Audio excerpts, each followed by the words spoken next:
Either you help us with the financial assistance to make our energy from green sources, or you allow us to use the fossil fuel. How should we persuade countries at different levels of development to embrace the concept of normative imperative? Yes, actually, it is argued in my book. I said that in my book that it is a scientific study. I did not project something that okay, this normative power, the holistic power to accept by other states. I said that this is the reality. And because of the Western countries, America and other countries, they always think realism, like if you become powerful, then other country will become relative gain concern, then they fight.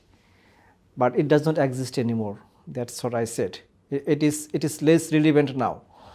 I explained it how it is the reality. I am not saying that you buy my idea, you subscribe my idea. I don't say this. I said that this is the scientific study I made. If the states realize this truth, then it will automatically states will find better way to find an outcome which is suitable for them, and it will be also helpful for the globe, for our planet to prosper. Because when holistic power comes, then you need soft power. If you want to gain soft power, you need to behave well. You need to say the right thing. That you need to do the right thing, not the wrong thing. And it also needs support of other states. And material power is a bad thing. That's the only thing they are saying, the Western countries, that only if you become material powerful, militarily powerful, then they will dominate others. So you just try to increase your material power or military power. So that is a bad thing. That makes things worse. Then that makes you fight. But I said that this is one thing it is important. If you don't have material power, then maybe you cannot do anything. But it is equally important the normative power, the soft power and the support. And that soft power and support element will inject the states to behave better, because they are bound to act within this normative imperative. So this is how once the states realize this holistic power, then they will behave better. Then the state-to-state cooperation will become better, and then the justice will be injected in the developing countries, because they have to behave well. So automatically it will be helpful for all the countries to prosper, like Bangladesh or African countries, for every countries.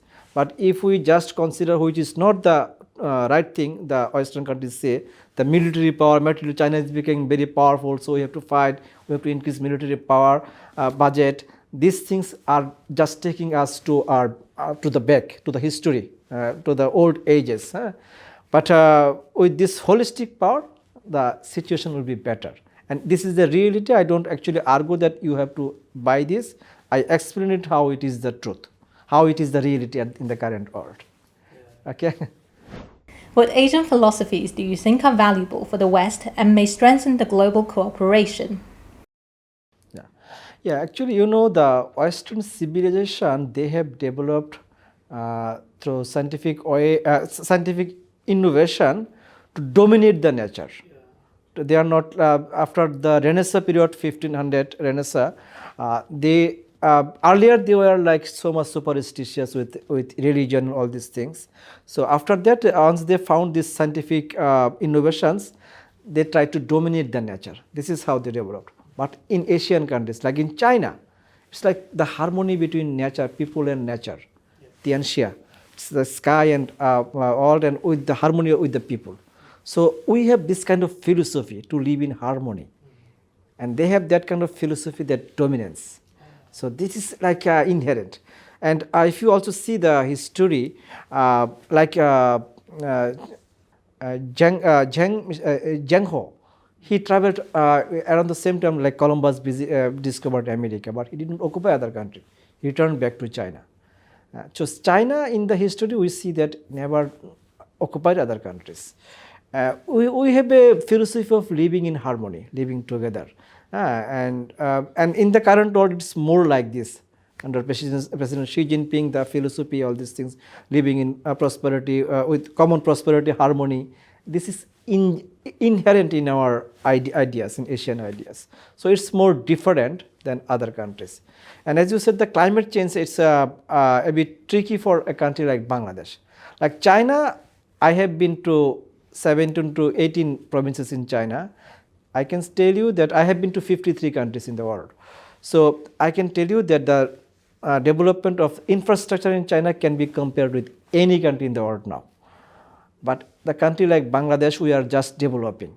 So for us, the climate change is the issue of climate change, the emission is very important, because if we are asked not to make carbon emission, then it means that, okay, we are contributing to save the earth, but it at the same time means that we live in the same state, we don't prosper anymore, we don't develop anymore. So I also argued in my book that we need some space for the countries which are not developed yet, which are still developing. Either you help us with the financial assistance to make our energy from green sources, or you allow us to use the fossil fuel. You reduce fossil fuel because you are already developed. Because your emission of carbon dioxide is luxury emission, and for us it is survival emission. We need to live. We need to find our way of living. So it is very important for us. This is a dilemma. It is because if we need to save the earth, but at the same time we also need to develop. So it is very important for the countries like Bangladesh and other developing countries to find a way out how to make this work.